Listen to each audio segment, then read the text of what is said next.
Hello, everyone. Welcome to the first panel of the Transpacific Entrepreneurial Virtual Conference, Strategies to Expand Your Business Growth in Canada. My name is Arthur Chan, and I'm your moderator for today. I'm the chair of the Hong Kong Canada Business Association, and I'm an insurance partner at Ernst & Young Toronto. Today, we have three very special guests joining us to explore what are some of the considerations when thinking of expanding your business into Canada. Now, quick housekeeping points before I introduce them. During the session, if you would like to submit questions or comments via the chat box, please feel free to do so. We'll do our best to answer your questions now or after the conference. The three guests that we have today include Rebecca Pang, Vice President, Commercial Financial Services, Diversified Asian Markets at Royal Bank Canada, Stephen Green, Senior Partner at law firm Green and Spiegel, LLP, and Adam Turnbull, entrepreneur, Devhaus Technology. Welcome, folks. How are you all today? All good. Excellent. That's great. All right. So I'll give you a little bit of time to introduce yourselves in 2 minutes. But with the pandemic and the fact that we're all stuck at home and can't join everyone in Hong Kong, I know the three of you have all spent time working in Hong Kong in the past. So in addition to your introduction, if you can share with us your favorite Hong Kong restaurants so that we can at least think about the great tasting food that we can look forward to eating when we visit Hong Kong when travel permits. I will start with Rebecca. Thank you very much, Arthur. Good morning, everyone. I originally from Hong Kong, have more than 20 years experience in telecom banking in Hong Kong, China, US, and now Canada. In the capacity of strategy, data analytics, merger and acquisition, and investment. Have done over a transaction of over 100 billion transaction value, including one of the very first outbound acquisition by a Chinese state-owned enterprise when I was with China Netcom. Now, currently as the Vice President at RBC, I lead a team of diversified Asian market commercial banking to help Asian business owners and entrepreneurs to achieve their Canadian dream, to start and grow their business in Canada. Glad to be here today. Talking about Hong Kong, I left Hong Kong quite some while, but I really miss the food scene in Hong Kong. And my favorite restaurant have to be Choi Hua, Cha Chan Tang.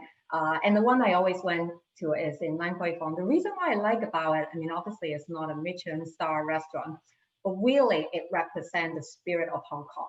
It's 24/7. Whenever you go, it's always a hot dish of my favorite, either bo lao bao or gali ao lam fan. Everything you want is there, and you're also gonna meet very different people. You know, during lunch hour, you have the central office working people there, and at night you see a different club. So as I said, really representing the diversity and leverage Hong Kong spirit. That's one of my favorites too, Rebecca. I'm salivating as you speak about the ball. All right, next, Stephen, I'll pass it to you. Great. Thank you so much, Arthur. My name is Stephen Green, and as Arthur has indicated, I am the managing partner of the largest boutique immigration law firm in all of Canada. We used to have an office in Hong Kong up until about 1998, where we helped many individuals and companies move their personnel to Canada, move their companies to Canada. So we really have been involved in the mobility or immigration world for many, many years in Hong Kong. It's just a vibrant society, and Hong Kong businesses that have moved to Canada have really helped the Canadian economy over so many years. And as far as my favorite restaurant, well, Arthur, I just have so many, it's hard for me to choose, but certainly Lan Kwai Fong is a great area where I would frequent quite often at night on the Hong Kong side, and on the Kowloon side, you know, so many great hotels that I would go and eat at. So it's hard to say, you know, what one is my favorite. I just say all of them. So I look forward to coming back once this pandemic has lifted, and you know, it's very exciting to be involved in the Canadian Chamber with respect to this. Looks like you can find Rebecca then in Lan Kwai Fong's Choi Hua. All right, so Adam, How about you? Can you give us a brief bio? Sure. Thanks, Arthur. It's a pleasure to be with everyone this morning.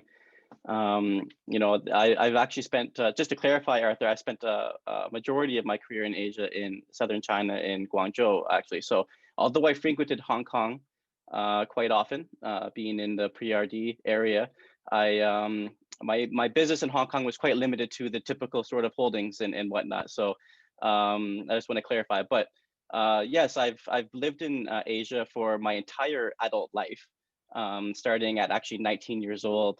In 2003, I guess I just told everyone how old I am. But I started at Beijing Normal University as a student, and I moved into different education company opportunities, from building a franchise that's actually quite well known in Hong Kong called Linguaphone, built that and expanded that across China in the mid 2000s. I also worked in chemical and trade and manufacturing for a number of years. And then most recently, let's say in the second half of my time in China, I grew a startup, an education studio, development studio, helping to localize international brands into the Chinese market. And eventually grew that into a group of companies and a small fund, helping and investing education technology companies in the last 3 years to succeed in the difficult but very interesting education technology market in mainland China.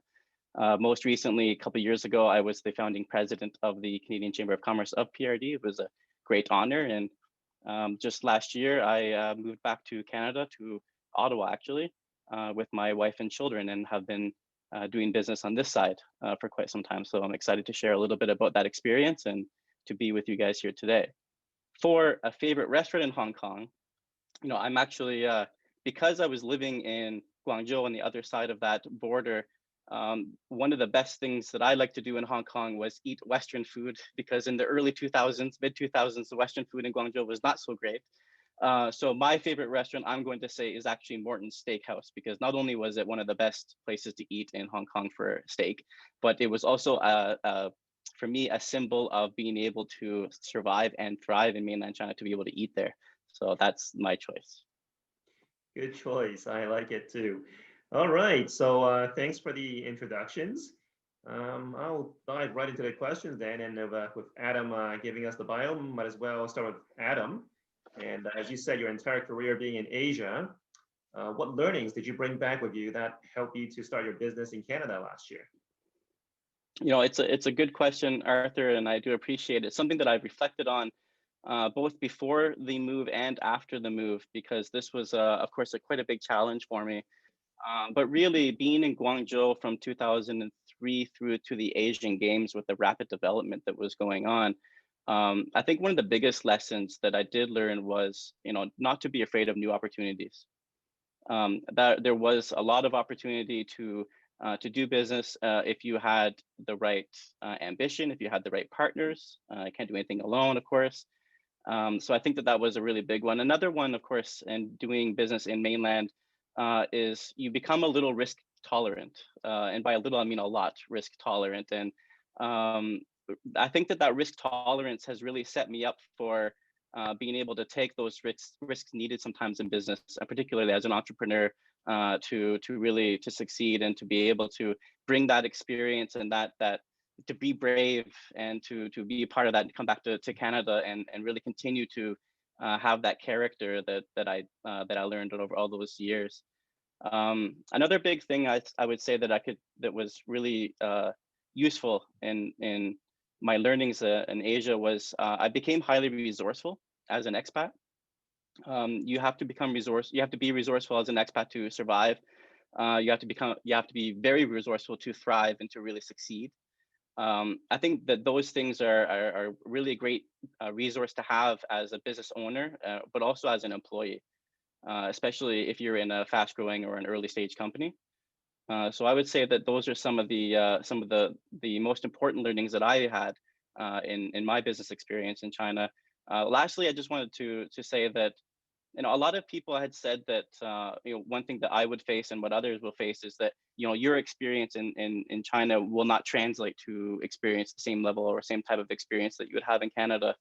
And I I don't believe that at all. I think that people who say that have never been a leader or been successful in another country. I don't let this type of attitude deter me, and I think that using international experience as a cornerstone of how and why I was, had my success in China directly translates, because characteristics of leadership and rigor and hard work and all of those things that you need to have don't change. So I really truly believe that it's important to note that those skills and those ambitions translate quite well in my experience. Thanks for that, Adam. A lot of thoughts must have gone through your head thinking about all those years that you had to establish yourself in China and then coming back. So congrats on the success. Okay, so moving on to Rebecca, maybe you can share with us some of your outlook for opportunities in Canada for Hong Kong entrepreneurs and companies that are currently based in Hong Kong but are looking to move to Canada or expand to Canada. Can you give us some examples? Well, this is a billion-dollar question, right? Any kind of outlook these days is very hard to predict. And 2020 and 2021 definitely characterized by surprise after surprise. I mean, the next few months, what's going to happen, going to drive what we will see the recovery look like. But we all know it's going to be a robust recovery, and there's a lot of pent-up consumer demands once we have passed the virus containment period. Now, before I go into some of the highlights of industry that I see a lot of traction or going to have a lot of traction, I'm going to talk about what are some of the reasons why my clients or why some of the Asian business owners or entrepreneurs are attracted to Canada. Number one, Canada has really good global market access. For any investors to have preferential market access for our trade agreement, that is to 51 countries with nearly 1.5 billion of consumers. Now, the access to global market become even more important in the post-COVID world because closer supply chain to the end user become way more important than the low cost of production in the pre-COVID world. And number two, we also have a super transport infrastructure.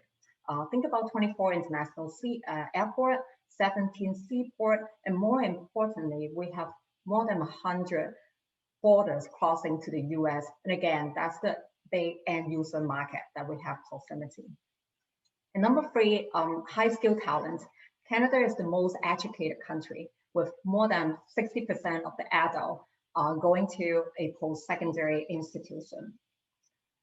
And there's also a value, an increasing value of made in Canada. Canadian made products is also associated with high quality and safety. So this gives an edge to a lot of companies that are thinking about exporting or upping their international game. And number five, I'm sure our colleagues here, Stephen, will address later more, the quality of life and our immigration-friendly policy. You may have heard Canada and a lot of our Canadian cities consistently rank as the top 3 cities or country to live for quality of life.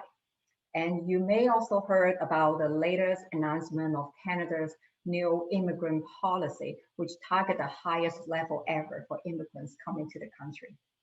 Now, having said that, all the whys of other companies setting up shops and coming to Canada, I'm going to talk about some of the industry that I see my clients, as well as smart operator and investors are paying attention these days. The first one I see more attraction these days is advanced manufacturing.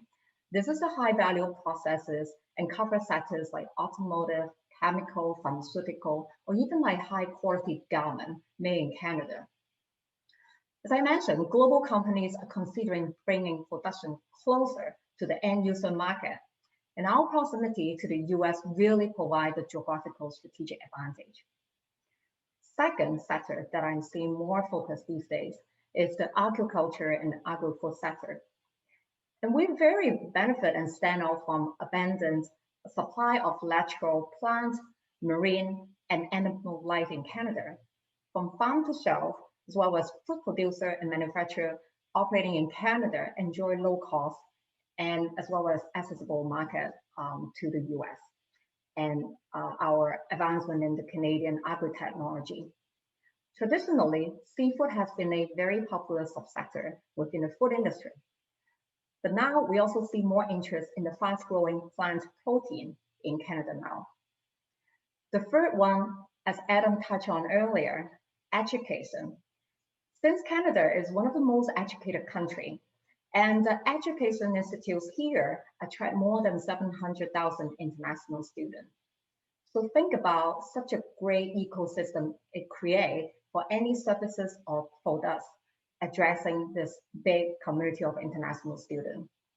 And on top of that, some of my Chinese entrepreneurs, not only they like to send their kids to the private school, they also pay attention to want to buy into or operate some of the private school in Canada. Number four, I would say, is resources. As many of you know, more than half of the world publicly listed mining and exploration company are listed on the Canada TSS or TSSV. Now, we obviously have abundance of natural resources, as well as our global market access, and we also have a commitment to emission reduction technology. So what it means is it will make Canada as a prime investment locations for any forward-thinking energy, minerals and metals, and forest sectors company, as well as clean tech. Number five, healthcare and life science. It became even more important during the pandemic. We have the talents here, we have the innovative environment, we have the government support policy, as well as wide-reaching research network for a lot of the global healthcare and life science companies to expand and set up their shops in Canada at very low cost. And finally, technology. I must say, people started to pay attention, no matter you're a small, medium company, on digitization, as well as upping their game in virtual market presence. Shopify is a great Canadian example in exactly helping the small, medium companies to achieve that digitization transformation. And there are many more players to come in this space. And also, Adam has mentioned that Canada's tech ecosystem is also seeing a rise in AI and machine learning startup. After all, the godfather of AI, Geoffrey Hinton, did a lot of research at University of Toronto. And in fact, a recent job report say the job in AI and machine learning as a percentage of total jobs in Canada has grown 5 times since 2015. So again, advanced manufacturing, agriculture, education, resource and clean tech, healthcare and life science, and technology are the sectors I'm seeing will become more interesting and focused for many operators and investors around the world. Thank you, Rebecca. Wow, that's very comprehensive, and it reminds me how lucky I am living in Canada with all these great things going on. So appreciate that. Okay, so you guys all excited as to coming over to set up companies and grow into Canada. So the first thing that you would have to talk to is probably the lawyer on how this works. So we got Stephen here with us to tell us a bit about how do I bring, let's say, a startup to Canada. Stephen. Perfect. Thank you, Arthur. Well, I mean, there's 2 areas that I would like to talk about, but before I do, it's very important to understand that all 3 of our main political parties support and want immigration. And immigration is such an important part of growing the Canadian economy.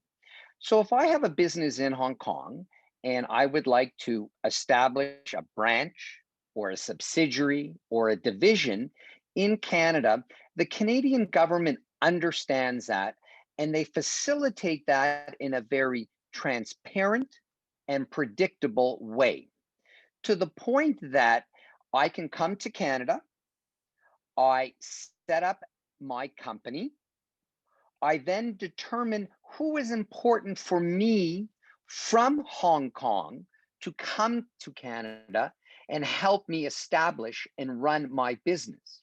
And the government has stated that anybody that has worked for your company in Hong Kong for at least 1 year in the past 3 is a manager, is an executive, or someone that has specialized knowledge of your processes and procedures can come to Canada on a work permit. And it is done very, very quickly. So the government understands and promotes and supports businesses with respect to the mobility of their important people. And that applies to any company that exists in Hong Kong that wants to set up a branch inside of Canada. But Arthur, you mentioned something about a startup, really interesting. The Canadian government about 6 years ago looked around the world, saw what was going on in Silicon Valley, what was going on in India, what was going on in Israel, and they created a special program for startups. And if you have a startup, you can make a presentation to one of 3 organizations that are designated by the government. When I say 3 organizations, that's 3 types of organizations, being incubators, startup groups, and venture capital groups. And if one of those 3 designated groups likes your idea, that person, along with important people that will help that startup inside of Canada, can get immigration to Canada in about 12 to 16 months. And if they need to come faster, because the ecosystem with respect to startups is always fast, moving quickly, then the government will even give those people work permits in about 8 weeks or so. And not only do the main people get the work permit, but also if you are married, your partner gets a work permit, your children can go to school for free if it's public school, primary and secondary. So you see, the government of Canada really understands the importance of businesses coming and supports them any way they can. But again, it's important that before you come, you get tax advice so you understand our tax system. You're going to need banking advice, so you got to speak to your bank to understand, how do you set up accounts? What do I need to finance? Those types of things. So make sure that if you are going to come, be an educated business person, understand the system, and you will fly inside of Canada. Thanks for that, Stephen. Very informative. Good to know that the Canadian government is so supportive. So after you talk to your lawyer, the next person to talk to is going to be your banker, right? And I'm going to pass it to Rebecca now. How can banks like RBC help in the process of starting and expanding your business in Canada? Well, thank you very much, Arthur, and thanks, Stephen, for mentioning bankers, because it's very important to figure out, and even before you come to Canada, how does the banking work for your business and your personal finance. So I will start with on the business side. So this is exactly my team's mandate, is to support Asian business owners, entrepreneurs to start and grow and expand their business in Canada, and really have the very good first foot step into the country. Our team has collectively over 150 years of banking experience in Hong Kong and US and in Canada. And in fact, a lot of our clients either are entrepreneurs who came here several decades ago and now we start their business in Canada, or it could be successful franchise owner in Asia want to bring the franchise over here, or it could be Canadian subsidiaries of Asian companies, Hong Kong, listed company want to expand in Canada. So there are all sort of different cases, or there could be immigrants who want to buy a business in Canada, or there are people that own a business here but still want to live in Hong Kong and managing their business overseas with a management team here. So we offer a wide range of banking solutions. I mean, obviously, there are loans to support you to buy a business, loans that support you to buy a commercial real estate, and there are working capital loans to help you to expand your business. There are equipment financing, trade finance, and all sort of banking solution and advisory to help you to grow and be successful. We also work with a number of partners and ventures to help international companies or entrepreneurs to start and incorporate their businesses in Canada. And on the personal side, we work with our colleagues very closely in Hong Kong and Beijing. We offer a wide range of services customized for immigrants, given that most immigrants won't have a credit profile in Canada, but our customized solution will consider that. and really help you to start planning before you leave Hong Kong or China or wherever you're from. We want to make sure we're not only taking care of your business side, but also supporting you and your family along the way, whether to buy a home in Canada or build your credit profile or build or diversify your family wealth or sending your kids to the school here, as Stephen talked about. So really every case we see is very unique and happy to offer more suggestions and links. If you want to reach out to me after the conference, I'm sure you can look me up on the LinkedIn, or the organizer will provide my email, and we certainly will find some good solution specific to your case. Thank you, Rebecca.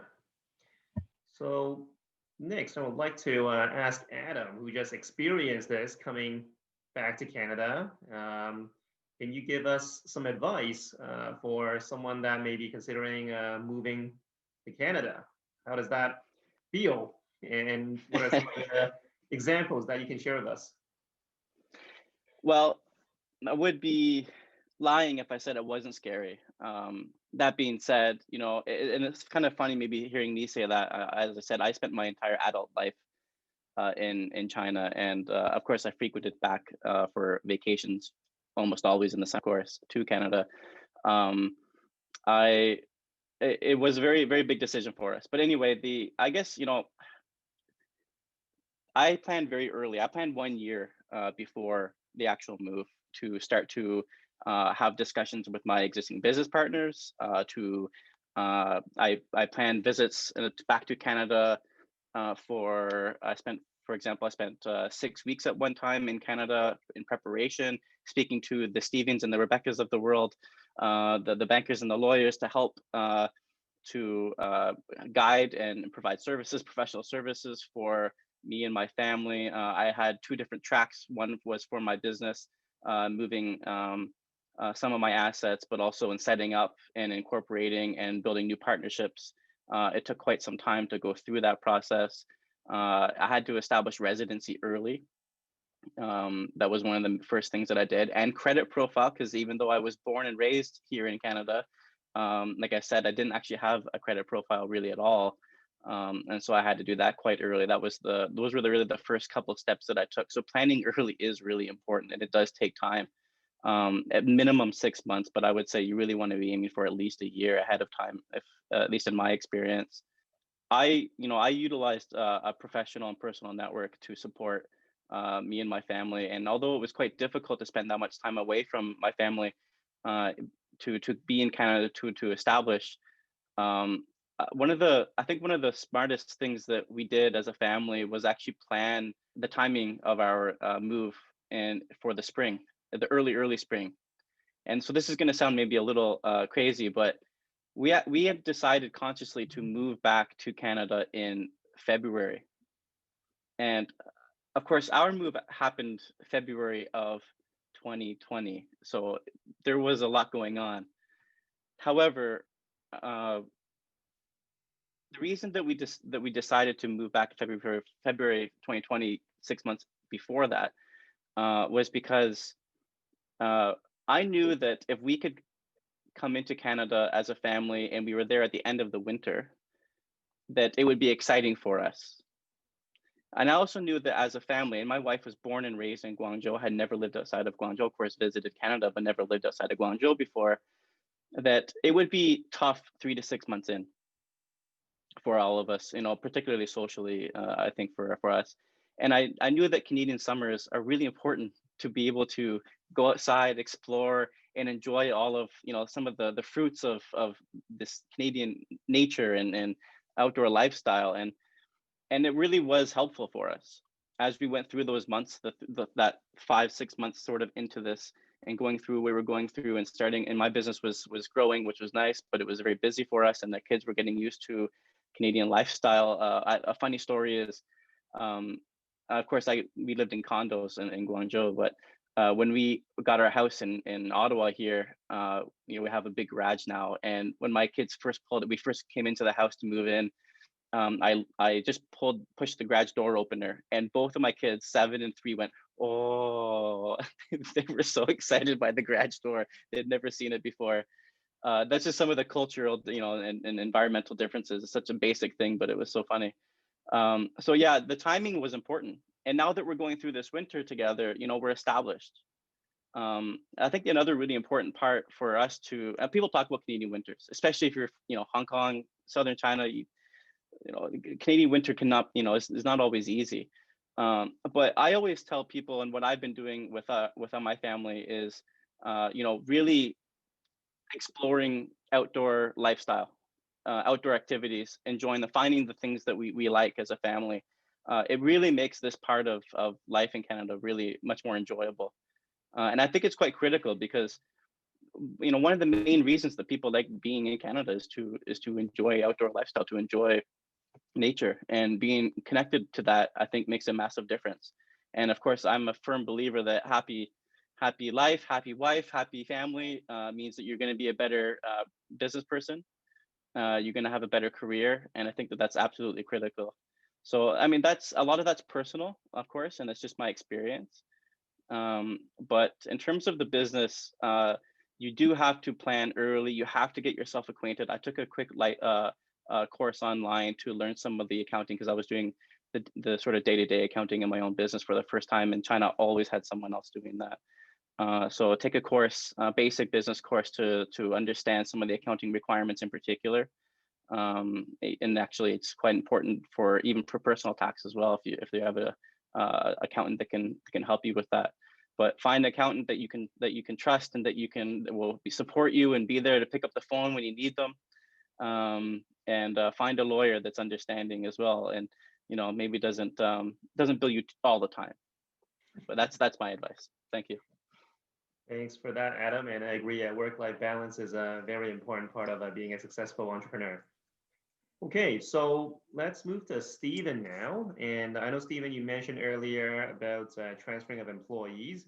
Can you expand a bit on the criteria that are required to transfer employees over to Canada from Hong Kong, let's say? And also, like, if you want to set up a company in Canada, is there a limit on the number of foreign workers that you can bring over to the new company? Okay, sure. So, I think it was Rebecca that stated that talent is the most important part of a business, as far as I'm concerned, and so many entrepreneurs are concerned. You can have a great idea, but if you don't have the talent, it doesn't matter. So the government, again, understands that. And about 3 years ago, they created a new program called the Global Skills Strategy. And what it basically stated was that if you have a cool business and you want to come to Canada, and there's some key people that you want to bring, and the government agrees with you that your business is innovative, it's going to create jobs, it's going to do research and development, it's going to expand in Canada, do all kinds of great things to help the Canadian economy, well, the government will help you. And what they do is they designate your company under this global skills strategy. And if it is designated, you can bring to Canada your key personnel, but you enter into an agreement with the government saying, hey, I, as an employer and as a business person, are going to do certain things. I'm going to help the Canadian economy. I'm going to reach out to underrepresented communities and help train, work with universities, work with colleges with my business. And the government says, okay, you do that and we're going to help you. So it's a great example, this global skills strategy, of a public-private type of agreement. But they even went further. And, we've heard some discussion today about artificial intelligence, about, knowledge-based industries. And Toronto, where I'm from, created more jobs in the knowledge-based industry than in Silicon Valley and in New York put together. So you can imagine how important that is to the government. And they went ahead and they spoke to various knowledge-based companies and said, what are the jobs that are so important to you that you need filled? if you're going to have a company in Canada in knowledge-based industries. And they came up with a list of about 16 types of jobs, you know, computer related, IT professionals, those types of things. And the government commits to having these people in Canada within a maximum of 20 days. And again, from a business development standpoint, from a predictability, because predictability is one of the most important things in business expansion. You want to know what you can do. This is unbelievable. And I can tell you that the government of Canada is meeting those timelines 80 to 90% of the time. Sometimes my clients, they react by saying, oh my God, they're too fast. Tell the Canadian government to slow down a little, you know, they don't need to come that quickly. So again, it's the knowledge-based industries that the government wants people to be involved in. It's this idea of expansion, creating jobs, investing in the Canadian community. So that's a whole group, this global skills strategy. And then, you know, you've got that intercompany transfer that I referred to, where your key personnel can be transferred to Canada. And I guess the easiest example would be that, let's say, you know, you were working in Hong Kong in one of the big 5-star hotels. I mean, there's so many. You're the GM of a 5-star hotel in Hong Kong, and they want you in Toronto. They want you in Vancouver to be the new GM. You can transfer to that division because the hotels are managed similar and things like that. And business are permitted to do the same type of thing. So again, it's promoting the expansion of business. But if there is someone that is a new hire, the Canadian also facilitate that. They want you, however, to test the labor market in Canada to see, is that person's skills really not available in Canada? And if you're able to satisfy the Canadian government, those skills are not available, and you happen to be from Hong Kong, you can come to Canada again in about 8 to 10 weeks. Very fast. So, you know, I hope that people are hearing, wow, Canada is open for business. We want companies to expand, and we will help you do that with respect to your talent, because talent makes your business. Wow, amazing. I didn't know the Canadian government works so fast. That's like Hong Kong speed. Good to know, Stephen. Thank you. Okay, so maybe I'll switch gears a little bit and ask Rebecca a question about commercial real estate, because I know that's a hot topic for a lot of folks that like to invest. How is that going, and how has the pandemic affected that? Absolutely. Well, it seems that COVID changed everything. How we work, how we shop, how we travel, recreate, and how we go see doctor or not go out now to see doctor, and how we learn. My son is learning at home these days. But I would say what we're now experiencing is simply an acceleration of a decade-long transformation of our economy and how our lives evolve. But with all of these changes, it inevitably change how the spaces are being used, being defined, and it also have implication of the outlook of different real estate classes. So first, I would like to talk about the multi-residential. Before the COVID, Canadian multifamily is already at the strongest position ever in many decades of history, with very low vacancy rates, as well as year-over-year rent growth. It's really driven by immigration, as Stephen talked about, as well as economic growth, and at the same time also an increasing ownership cost of actually owning a house, as well as the low cost of that. Now, during the pandemic, the shelter-in-place requirement become more important, and all of us are working from home these days. So as you can imagine, Canadians are really spending more time and potentially more money in their home. All of these are going to place the residential real estate as well as the multi-residential in the spotlight like never before. What's interesting is also we hear from landlords or multi-residential owners is these days they are seeing increase in tenants asking for certain features such as ensuite laundry, balconies, a den for small office, home office, and private gym. So we will continue to see lots of resilience in this multi-residential sector. The second I will talk about is industrial. Now, as you can imagine, logistics, warehouse, fulfillment are really the clear winners in this year, 2020 and this year as well, because of a huge surge in demand from the e-commerce, from the food delivery, home improvement retailer, and also medical supply companies. Much of the country will continue to see a very tight market condition with a lot of surge in market demand, but very tight market supply. Now, compare with a lot of the North American top cities, a city like Toronto, even though with quite a bit of increase in sales price in industrial for the last couple of years, is still very low and very affordable compared with other North American top cities. So as long as people are buying online, we continue to see a huge potential growth and demand in the industrial sector. On the other hand, office. For now, office sector is really seeing a shift. As a matter of fact, as I mentioned, all of us are working from home. While remote work has turned out to be more productive than most of us have imagined, but whether this is a sustainable trend is a big question mark. I'm sure all my panel speakers here, maybe the audience here, will all agree we're getting fatigued from Zoom. We all miss the human interaction. We are all human, social animal.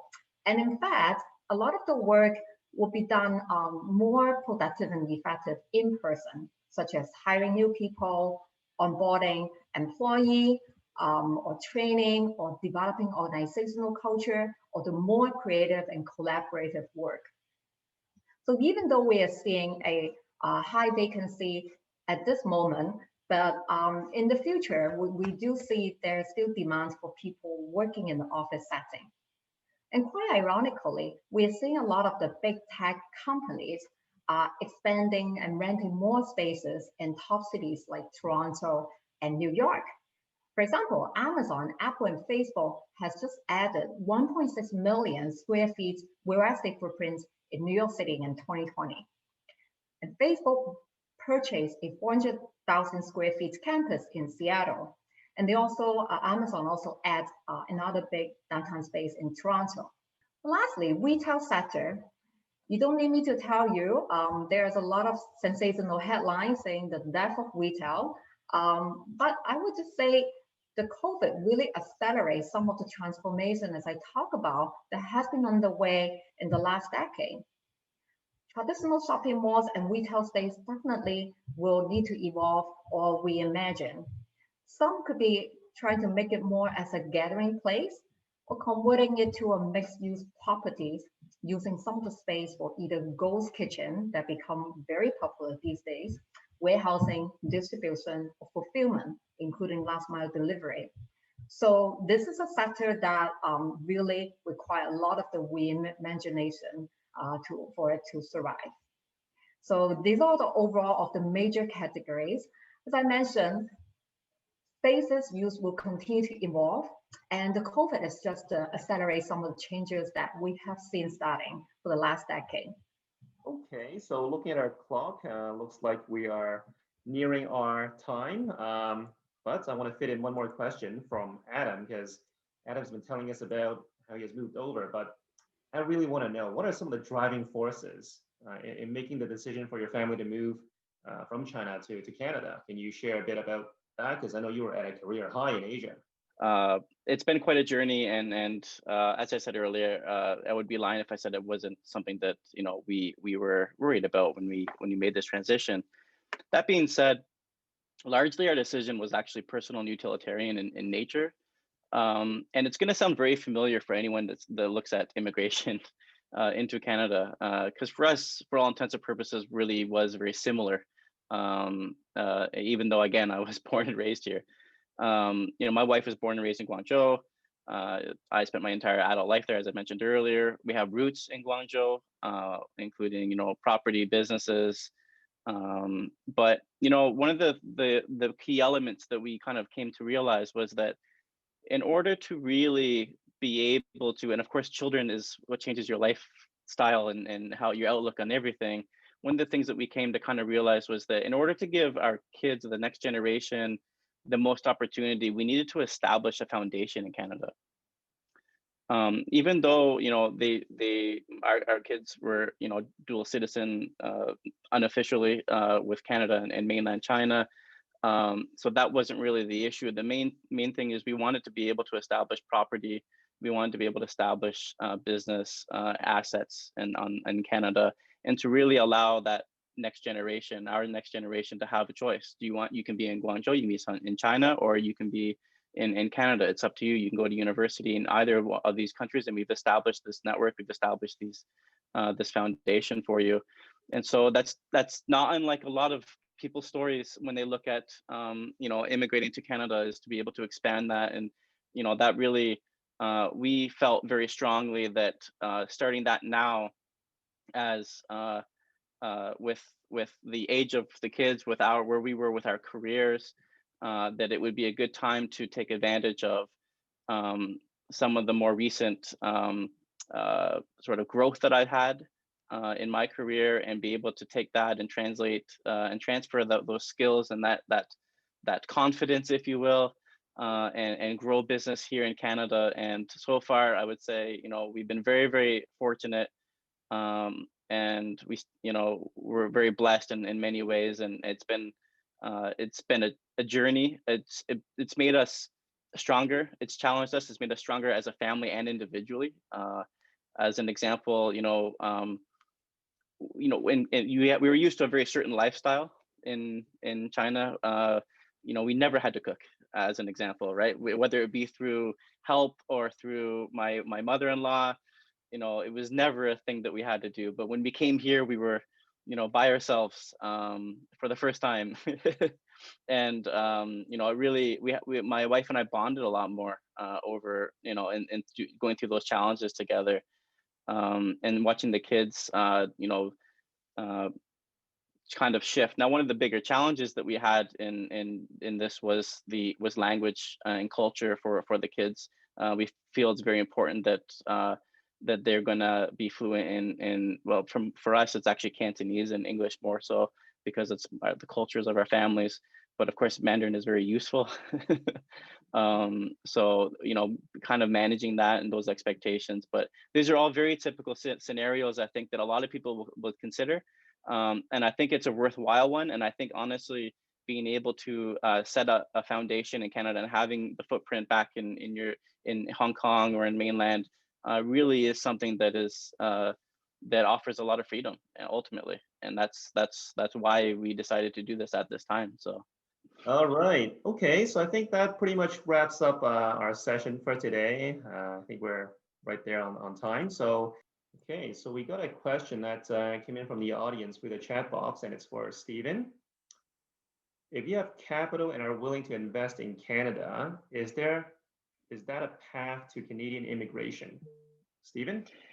Arthur, it's a really interesting question.